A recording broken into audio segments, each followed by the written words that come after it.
Idiocy on the Internet by Bugsy Cline. If you are one of the folks that fill out those surveys and send them to your friends on Myspace, this video was custom made just for you. Do these types of things look familiar? What color is your hair? Green. Number 2. Do you use deodorant? No. Stinky is the new way to get guys. Number 3. Last person you slept with? My mom.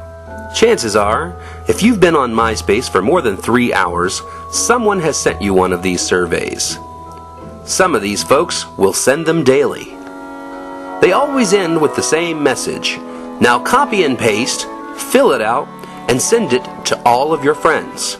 Seems harmless enough, right? Think again. The internet chain letter started its life out in China. It was the bright idea of a boy of about 13 years old. Seems this young man was looking for a way to infect his friends' computers with a worm virus, which could give him access to not only their files on their computer's hard drives, such as pictures and software, but also their personal information like credit cards, passwords, social security numbers, home phone numbers, and first and last names. Then this young man's mega huge plan started to take shape when he came up with the idea that it would be real easy if he could encrypt an email with this worm that his friends would not only open, but would spread around to all of their friends, who would in turn send to all of their friends, and them to all of their friends. The worm would spread, and he could get access to all of their info, especially their bank account info. Word is, they finally caught up to the kid some years later while he was vacationing in St. Thomas, living on potato chips and Coca-Cola, all on the money he had collected from his little worm and the thousands of folks whom he ripped off. Pretty smart for a kid. You may have even gotten his email. I found that at about every 2 years, it seems to surface again. I'm sure you've seen it. It looks something like this. Attention from Bill Gates, president of Microsoft. Microsoft is taking a survey on how many users it has online. Bill Gates will personally give 10 cents for every person you send this to in your address book, and an additional 5 cents for every person that person sends it to. So please send this to everyone in your address book. It's truly amazing how gullible people can be, that this email still circulates today. Maybe that's why there are millions of PCs and Macs in the world that have viruses or run slow. What is encryption?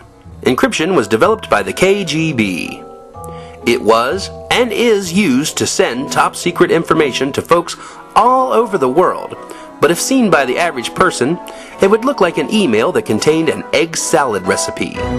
However, once you decode that encryption, what looks like a tasty lunch is really a communication about parts for a stealth plane engine.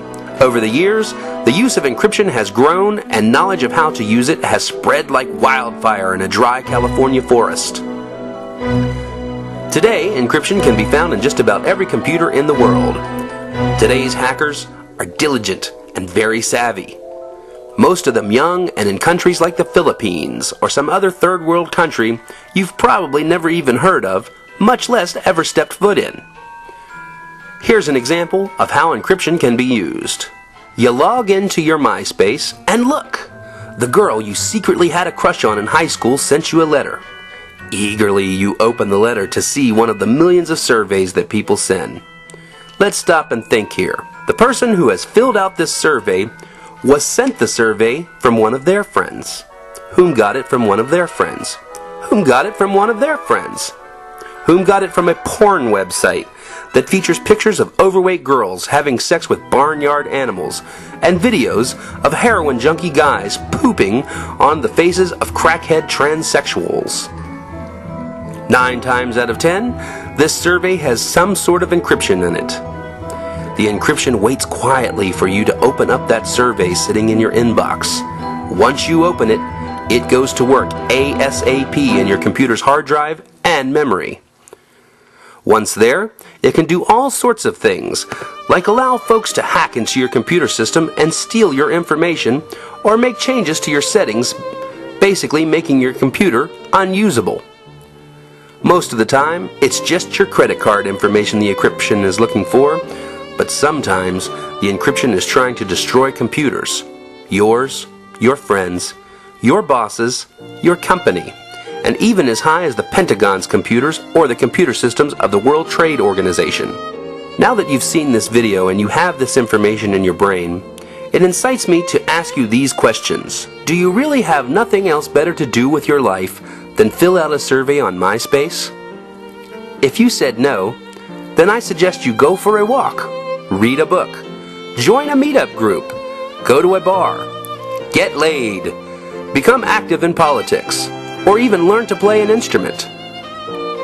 Do you really think anyone really gives a shit what time you woke up last night or what your favorite color was as a kid?